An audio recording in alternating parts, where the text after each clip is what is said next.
The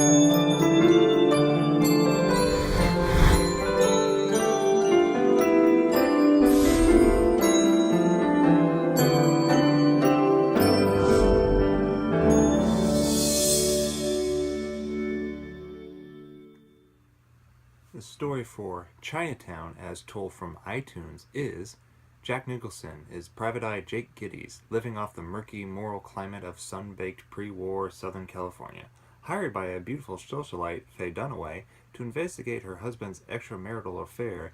Gittes is swept into a maelstrom of double dealings and deadly deceits, uncovering a web of personal and political scandals that come crashing together for one unforgettable night in Chinatown. Over the years, I've become a fan of film noir, and this film kept popping up in my research and suggestions of the genre to watch. So I've finally been able to watch it. And I have to say, I love this movie.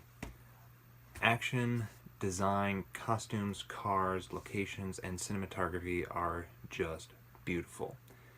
And it really made you believe the film was in 1930s Los Angeles.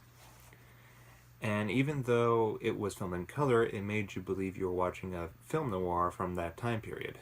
The main titles, end credits, music, score, dialogue, the ending, characters, and cinematography sold that perfectly.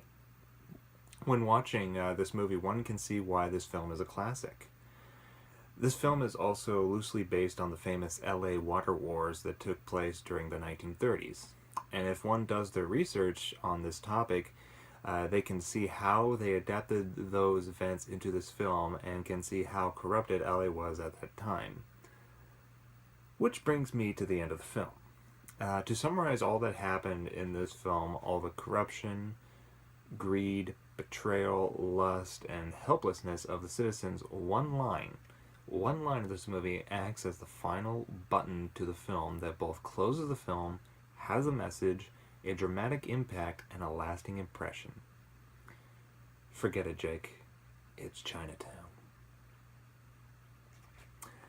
Now, I highly, highly recommend this movie to all film buffs, film noir fans, mystery fans, and people who enjoy period pieces.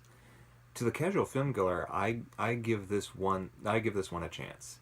It may run slower than you are used to, but it is worth the watch. In fact, it is worth watching more than once, in one sitting.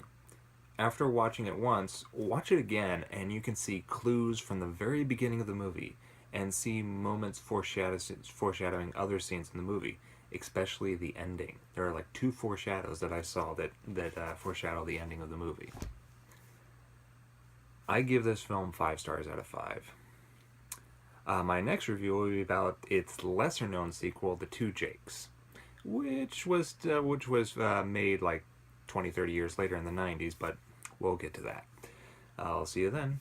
Have a nice one. Thank you for watching.